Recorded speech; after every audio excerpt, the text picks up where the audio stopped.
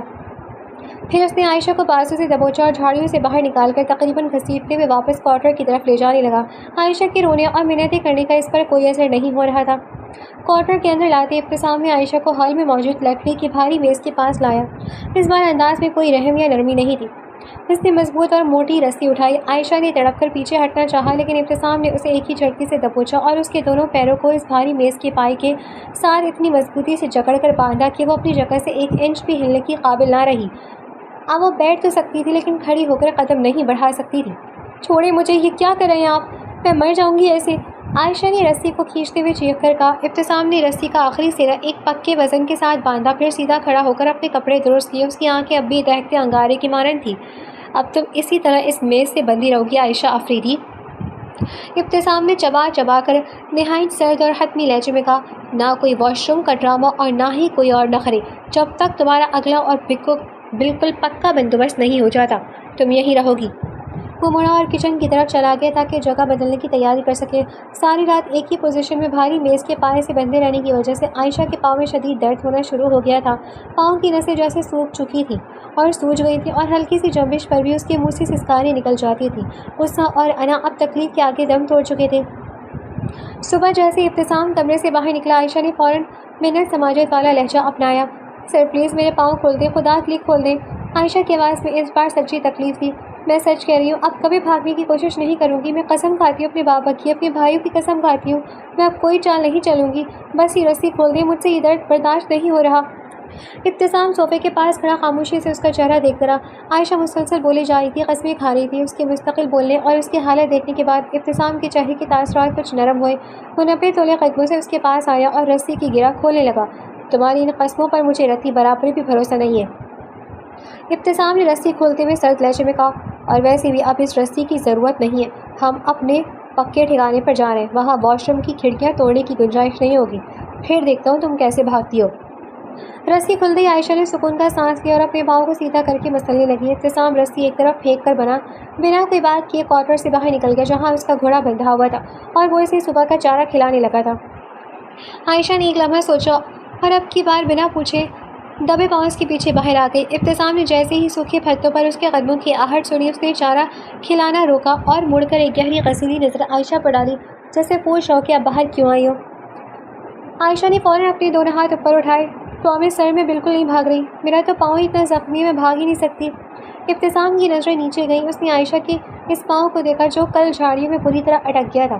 ٹخنے اور تلوے پر کانٹوں کے گہرے زخم تھے جن سے ہلکا ہلکا خون جم چکا تھا اور وہ واقعی اس وقت ٹھیک سے چلنے کے قابل بھی نہیں تھی۔ پاؤں کو واقعی زخمی دیکھ کر ابتسام خاموش ہو گیا۔ اس کے پاس کہنے کو کچھ نہیں تھا، اس لیے وہ دوبارہ گھوڑے کی طرف مڑ گیا۔ اسی پل ابتسام کی جیب میں رکھا فون وائبریٹ ہوا اور اس کی مخصوص رنگ ٹون گونجی۔ اس نے اسکرین پر چمکتا نام دیکھا تو ماتھے پر بل پڑے۔ اس نے ایک نظر گھوڑے کے پاس کھڑی عائشہ پر ڈالی جو اب خود کو مصروف دکھانے کے لیے ڈرتے ڈرتے گھوڑے کی پیٹھ پر ہاتھ پھیر رہی تھی، اور پھر وہ فون کان سے لگاتا ہوا تیزی سے کوارٹر کے اندر چلا گیا۔ جی ماں، ابتسام نے اندر داخل ہو کر دروازے کی اوٹ سے باہر دیکھتے ہوئے دھیمی آواز میں کہا۔ آگے سے اس کی ماں کی جذباتی اور غصے سے بھری آواز آئی۔ وہ فون پر مسلسل بات کر رہی تھی اور ان کا ایک ہی اصرار تھا، ابتسام اس لڑکی کو ابھی کے ابھی یہاں میرے پاس لاؤ، 20 سال کا حساب پورا کرنا ہے مجھے دیکھنا ہے کہ سکندر آفریدی کی بیٹی تڑپتی کیسے ہے۔ ابتسام کے ماتھے کے بل مزید گہرے ہو گئے۔ وہ باہر کھڑی عائشہ کو دیکھ رہا تھا جو نادانی میں گھوڑے کو چارہ کھلانے کی ناکام کوشش کر رہی تھی۔ اس نے ایک بے بس سا سانس لیا اور اپنی ماں کو سمجھانے والے لہجے میں بولا، اماں آپ سمجھے، خطرہ ابھی ٹلا نہیں ہے، میران آفریدی اور اس کی پولیس چوکسی سے ڈھونڈ رہی ہے، ابھی اسے وہاں لانا سیکیورٹی کے لحاظ سے ٹھیک نہیں ہے، پولیس ہمارے اصل ٹھکانے تک پہنچ جائے گی۔ وہ اپنی ماں کو صرف سیکیورٹی کا بہانہ بنا کر ٹال رہا تھا لیکن سچ تو کچھ اور ہی تھا۔ سچ یہ تھا کہ وہ چاہ کر بھی عائشہ کو اپنی ماں کے پاس نہیں لے جا پا رہا تھا۔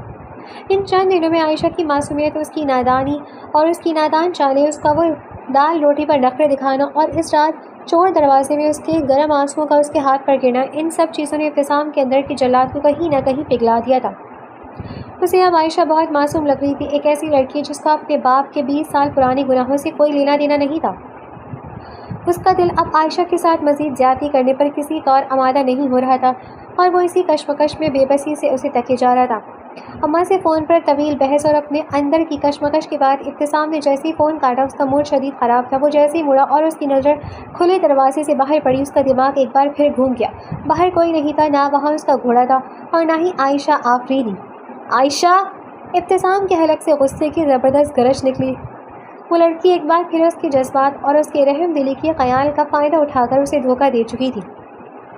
جنگل کے کچے راستے پر عائشہ گھوڑے کی باگیں پکڑے اس کی پیٹھ پر جھکی ہوئی اسے بھگا رہی تھی۔ اس کا اپنا زخمی پاؤں رکاب میں بری طرح درد کر رہا تھا، لیکن آزادی کی دھن میں وہ گھوڑے کو تھپتھپا کر کہہ رہی تھی، جلدی بھاگو گھوڑے، پلیز تیز بھاگو، وہ جلاد اب ہم تک کبھی نہیں پہنچ سکتا، بس تھوڑی دور اور۔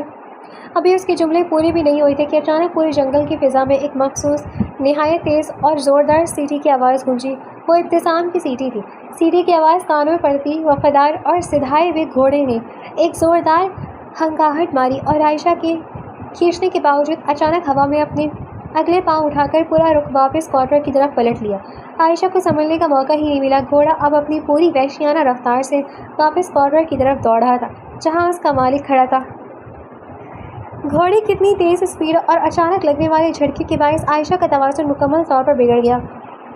اس کا زخمی پاؤں گھوڑے کے باگ اور زین کی مضبوط رسی میں اٹک گیا اور وہ پیٹھ کے بل نیچے کی طرف پھسل گئی۔ وہ گھوڑے سے نیچے تو نہیں گری، لیکن اس کا پاؤں اوپر رسی میں پھنسا رہا تھا اور الٹی ہو کر گھوڑے کے پیٹ کے ساتھ لٹک گئی۔ اس کے بال مٹی میں گھسٹ رہے تھے اور اس کا پورا وجود ہوا کے تھپڑے کھا رہا تھا۔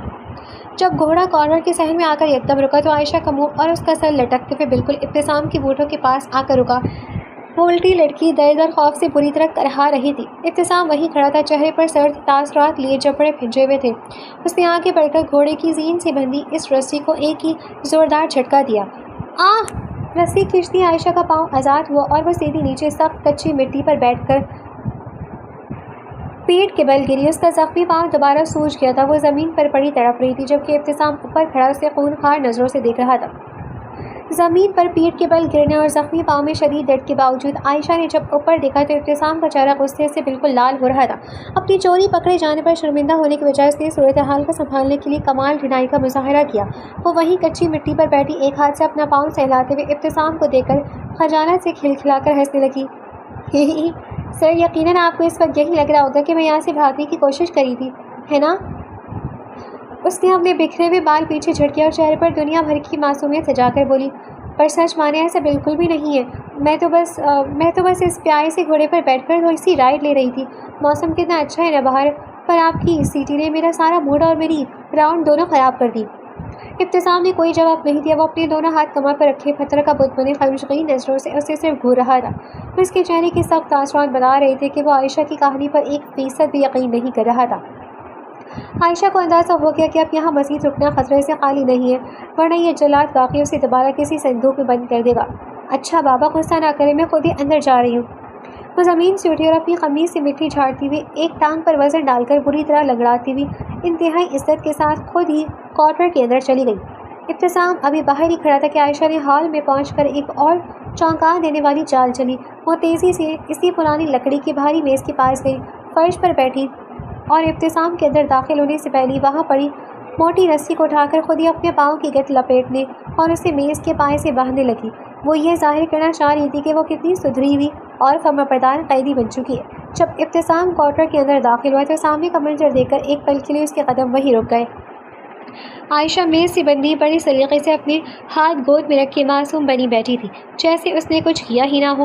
ابتسام نے دروازے سے ٹیک لگائی اور اس لڑکی کی اس بے مثال اور معصوم چالاکی پر گہرا سانس لے کر اسے صرف گھور کر رہ گیا۔